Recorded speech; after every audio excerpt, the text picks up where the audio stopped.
I believe, Mr. Speaker, that the issues that you've raised can further be discussed as has been the practice. Suffice to say that I may have my own disagreement with some of the issues raised as a basis for admitting the business to be considered for this meeting.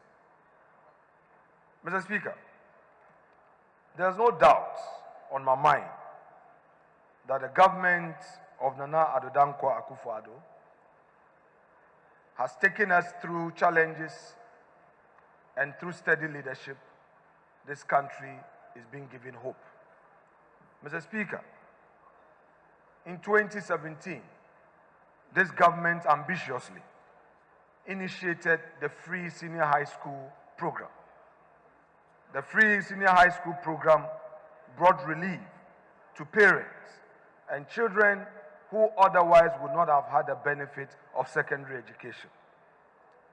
To add to that, the government ambitiously also introduced the free vocational training program to add up to the free SHS.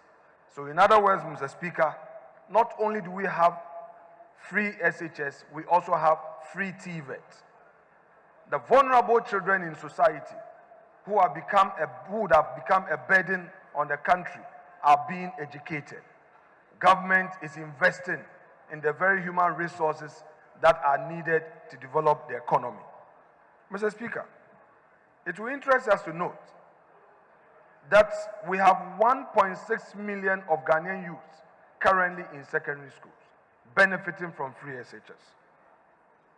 Mr. Speaker, this has been sustained in spite of all the challenges we've gone through COVID-19.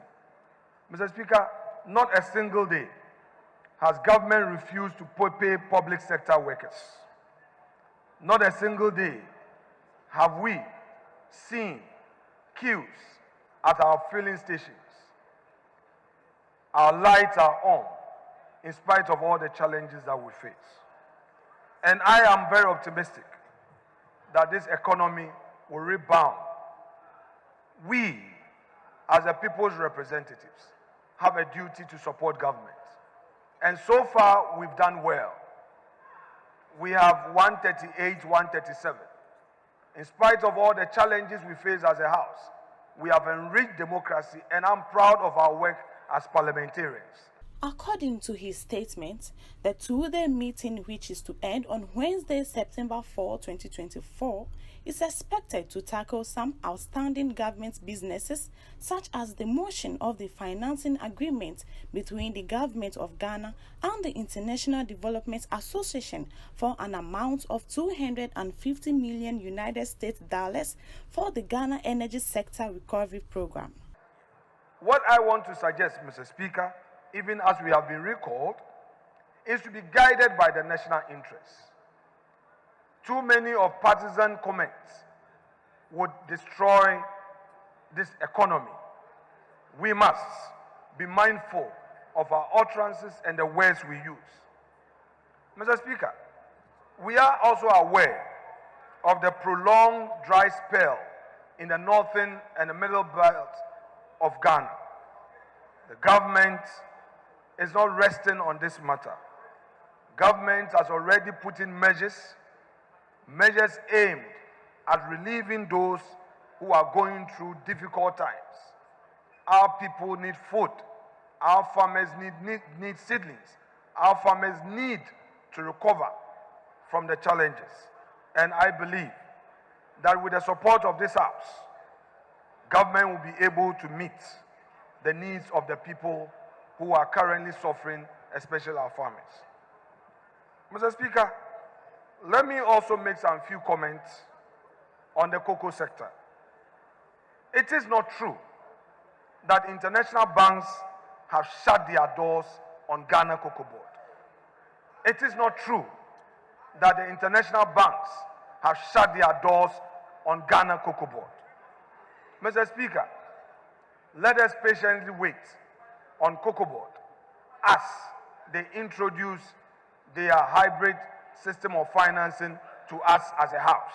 Mr. Speaker, Time will tell. If Cocoa Board has collapsed or not, time will tell. But it is important as parliamentarians that we remain optimistic and encourage the cocoa sector to be successful. The financing agreement between the government of the Republic of Ghana and the International Development Association for an amount of $250 million United States dollars for the Ghana Financial Stability Project and request for tax waivers for designated beneficiaries under the One District, One Factory program, which has also made a face on the business statement presented. Important 1D, 1F policy of government. Mr. Speaker, I am not an economist, but I understand some basic rules that guide economic development. A government has two obligations. One, to either tax the private sector to use that revenue to develop or grant tax rebates to allow for economic growth. When a company is giving tax break, when a company is giving tax exemption, what that company does is that to use the space to expand and to employ more. What I think my colleagues in opposition, led by the minority leader, should focus on is how to put in monitoring mechanisms to avoid abuses of such grants when companies benefit from.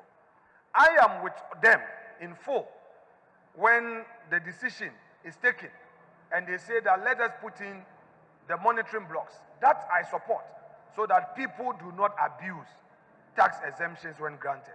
But to say that tax exemptions are being given to crony companies and businesses, Mr. Speaker, to say the least, is not backed by any fact. What the minority leader is saying is rather to discourage investors, crashing businesses, and giving uncertainty to the business environment, and that affects our country. I encourage the minority to support the tax exemption program.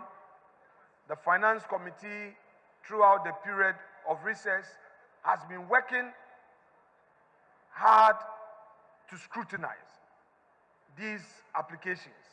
I am aware that through their scrutiny, they have brought down the figures significantly. It is not as it was at the time SAME was laid. Again, a key aspect of the program, of the policy, which had to do with raw materials, have also been taken out. So, Mr. Speaker, through this House's scrutiny, changes have been made. Recommendations have been considered, and these are very significant. So this is a listening government, and I believe that with the state of affairs, our colleagues should support government, should support these tax exemptions, except to say, and for emphasis, I am with them on all fours on the aspect of monitoring these approvals after the companies have benefited from. He hinted the possible consideration of some bills such as Social Protection Bill, Rent Bill, Interstate Succession Bill, Ghana Boundary Commission Bill, among others.